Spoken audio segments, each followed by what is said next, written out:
Hey guys, John Rettinger from TechnoBuffalo here with a full review for you of the Palm Pixie for Sprint. We're going to try the phone review in a sort of new angle. I'm just going to focus on the phone instead of me talking, so let me know what you guys think. I'm going to break this review up into two parts. First, review the Pixie on its own, in its own little sphere, and then focus on the grander cell phone scheme, particularly in Sprint's lineup. So the Pixie is going to run you just about $100 on a 2-year contract. Before I do my phone reviews, I generally like to talk about call quality first, since it is a phone and it's got to make good phone calls. No matter how good the browser or anything else it does, if the phone quality sucks, it's not going to be a good experience for you. So the phone quality and the call quality on the Pixie is actually fantastic. That may be due to the location of where I am in Southern California, and Sprint service here is very strong, but the calls were crystal clear. People on my end reported absolutely zero white noise. People on the other end of the call reported zero noise as well. They often thought I was even on a land phone. I used this phone as my own phone, as my daily driver for just about 2 weeks, and in 2 weeks I only experienced one dropped call. So the network was quite good, and I was really impressed with Sprint's service.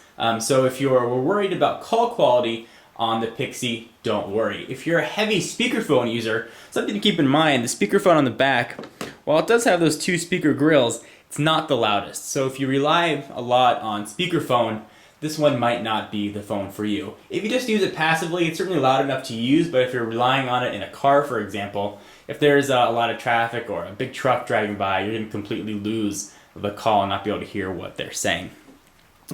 So you saw me do a video of the Pre and showing you how the browser works and demonstrating multi-touch. I will say that the multi-touch implementation on the Pre is probably one of the best that I've seen. It works just really well, probably second best to, let's say, the iPhone.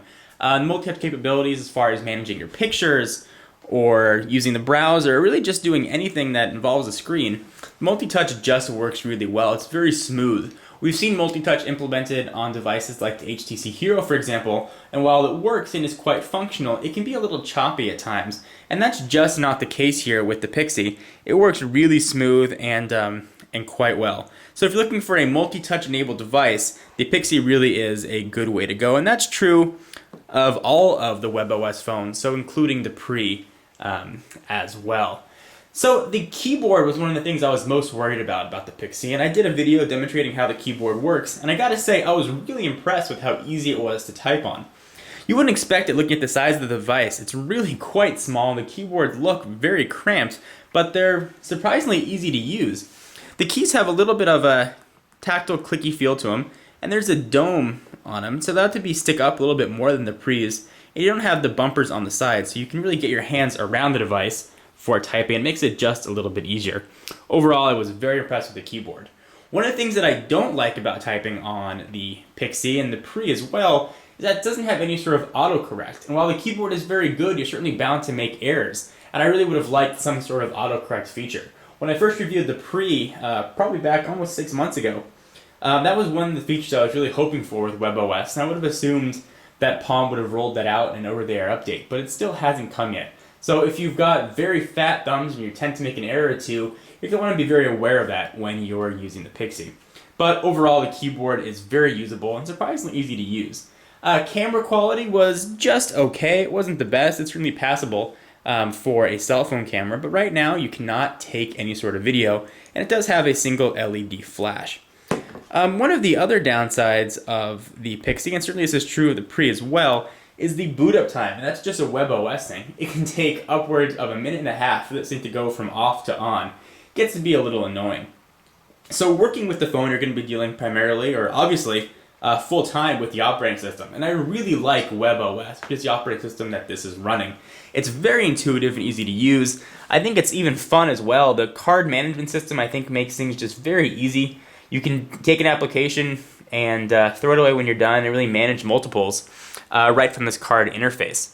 It's very elegant, and I think it's quite useful as well. Also, there's presence of Synergy, which pulls all of your contacts and calendars from Gmail, from Yahoo, from Facebook now, and from even LinkedIn into a single unified format. So either you'll see all your contacts listed into one contact, or all your emails will be in a single mailbox. You can divide them up if you like, but it's nice to have an option of having them all there.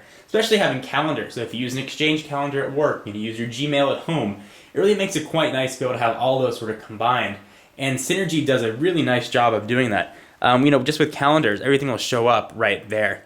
It really makes it very easy.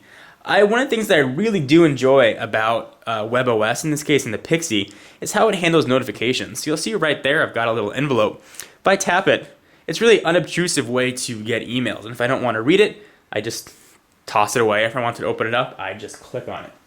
The Pixie does not come with Wi-Fi, and that's definitely something to keep in mind. A lot of Sprint's add-on features, like the video, NFL Network, NASCAR, or even Sprint TV, are obviously very data and video-centric.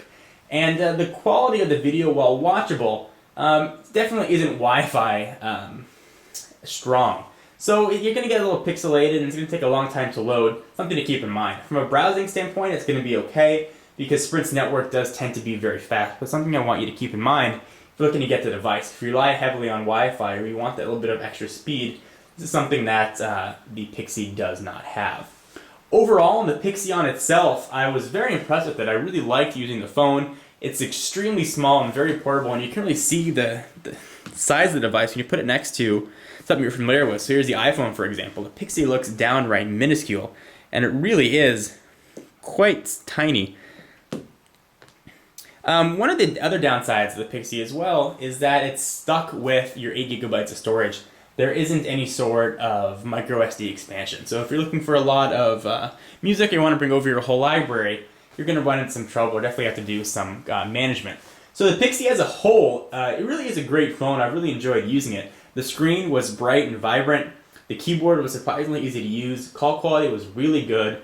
And overall was a very good experience. So if I have to rank the Pixie on a 1 to 5, I give it a very solid 4, missing that extra point because of a lack of autocorrect for keyboards, lack of Wi-Fi. If it had those things, it would have been a very close 5. There's been a lot of questions about the Pixie's processor being a little slow and laggy. And in my experience, the processor held up just fine. I was able to keep 3, 4, sometimes even 5 cards open without really experiencing much of a slowdown. So I think that's been greatly exaggerated. So in the greater scheme of things, I'm going to be hard-pressed to recommend the Pixie over the Pre, which is $50 more, coming in at just about $149.99. While the Pixie does have a better keyboard, the Pre offers you a lot more. It's got a bigger screen, it's got Wi-Fi, and it's got a little faster processor. You're going to want to manage more than 5 cards, for example. The Pre is going to be the way that you're going to want to go.